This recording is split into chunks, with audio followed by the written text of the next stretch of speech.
Being an outsider is hard, but trying to fit in, that's making your life way harder. In this video, I'm going to tell you my story, but more importantly, I'm going to explain why embracing who you are and how you operate can make all the difference. So let's get started.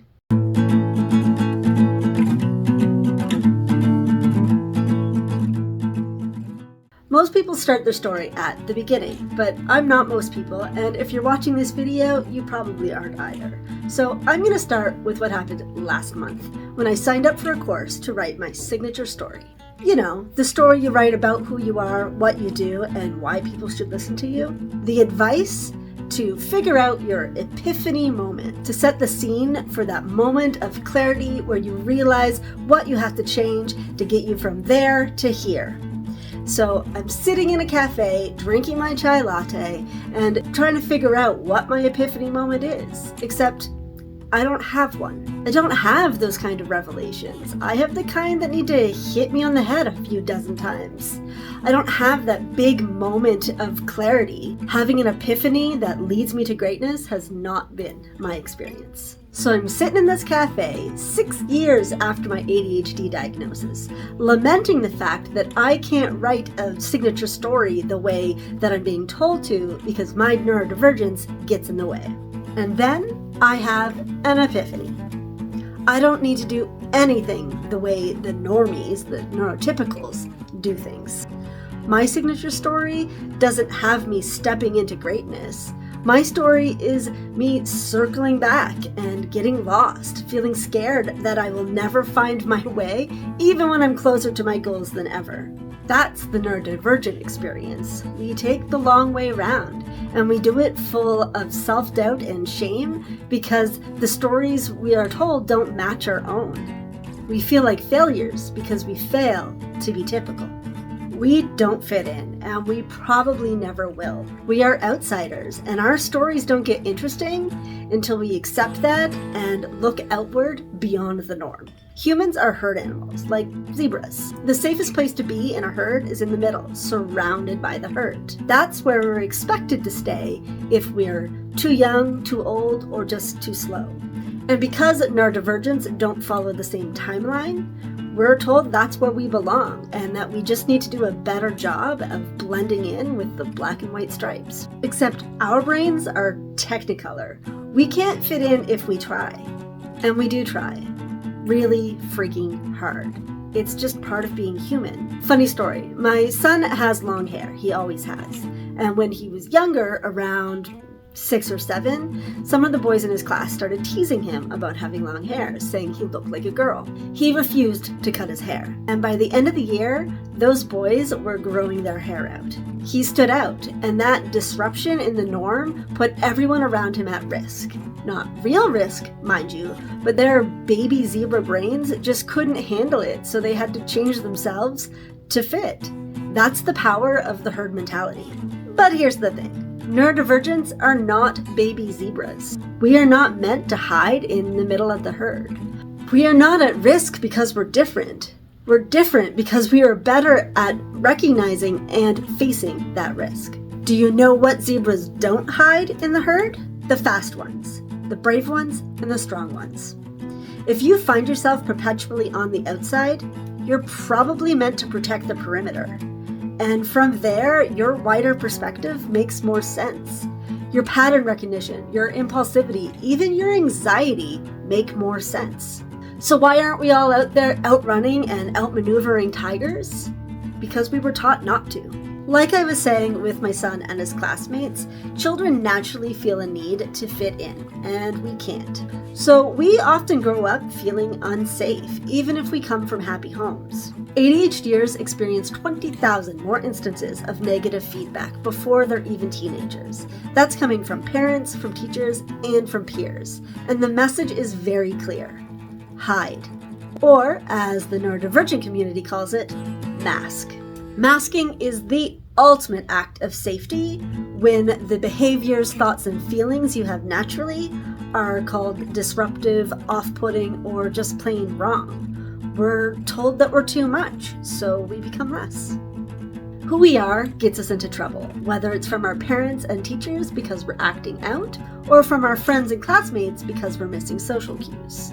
It's no wonder that we experience so much rejection sensitivity. Rejection has real-life consequences, and we learn to forecast that rejection so we can adjust our mask accordingly.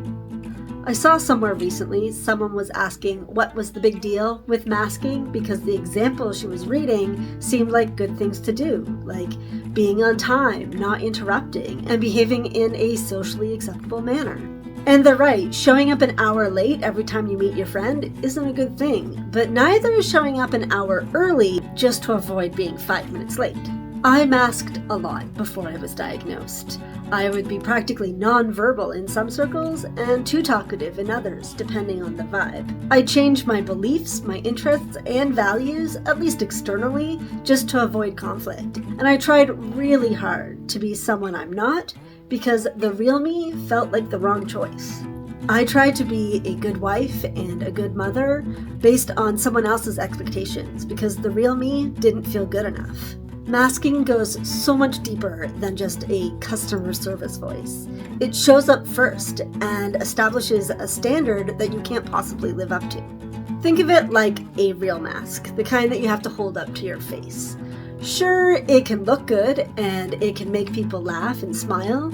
It hides your imperfections and your insecurities.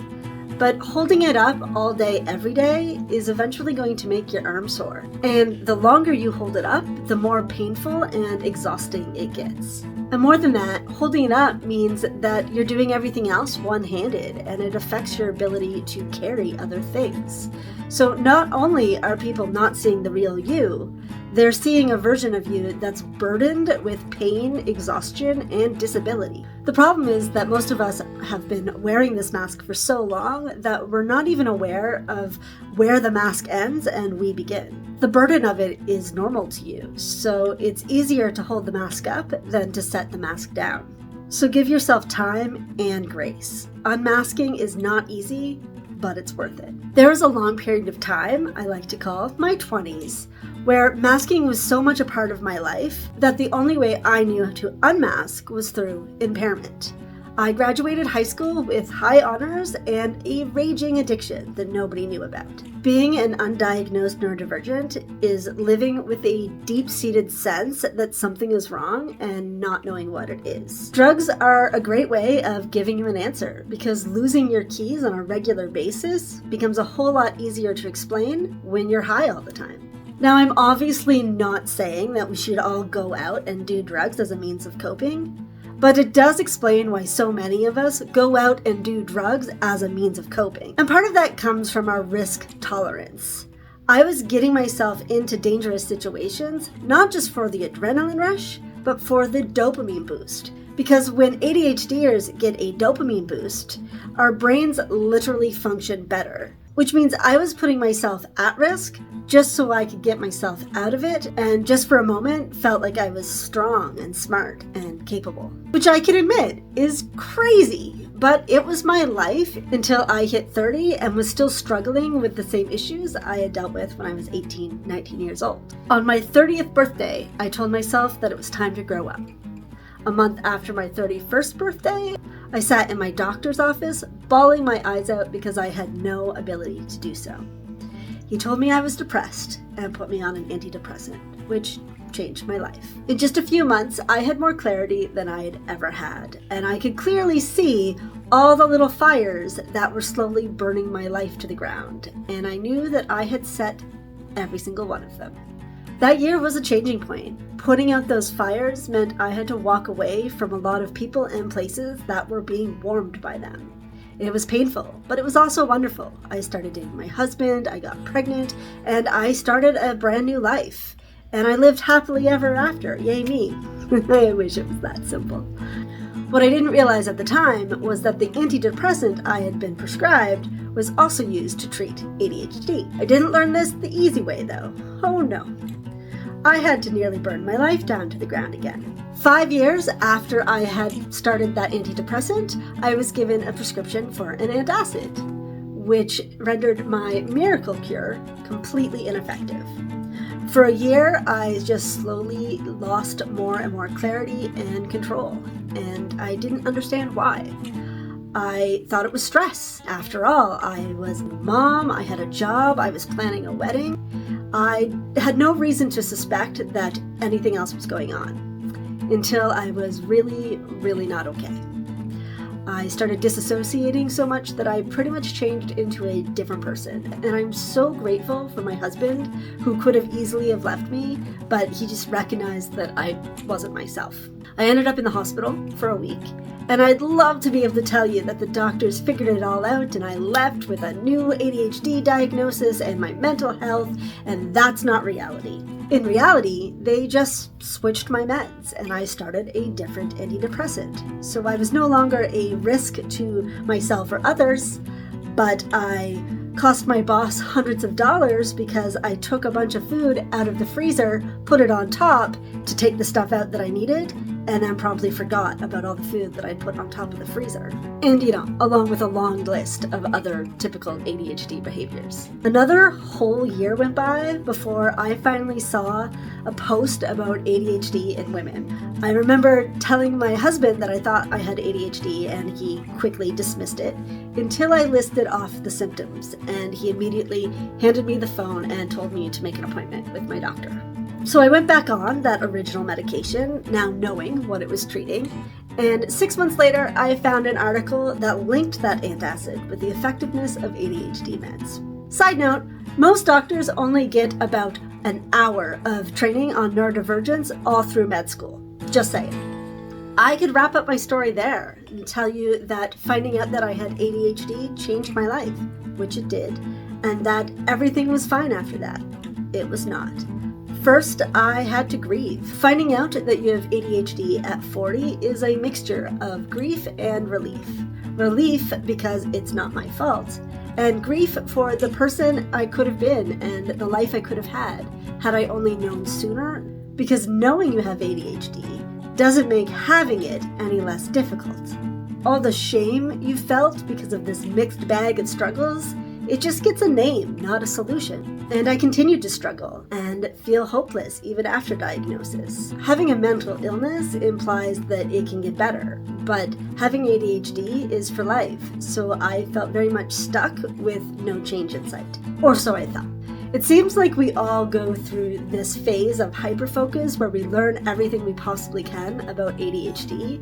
And through that, I learned to focus on my strengths and to give myself grace when I up because, well, I'm going to and thank the gods for that, because is how I got here. Looking for solutions, implementing them, failing at them, and starting again is my journey. It's an epiphany cycle, not one big step. I learn my lessons over and over and over again until I embody them, and I don't have to recall that information anymore, which is a good thing because I couldn't recall it if I wanted to anyways. Neurodivergence is not a flaw in your design. It's not a disorder, and it's not an illness. It's simply a different operating system than what is typically used. And if you were to try to treat your Samsung like an iPhone, you're gonna think it's a piece of It's not, I'm not, and neither are you. Thanks for watching. Don't forget to subscribe. This video has been all about me this week because it's my birthday week. So wish me a happy birthday in the comments. Also, please share it with anybody who you think would benefit from hearing my story. I'll see you next week. Bye.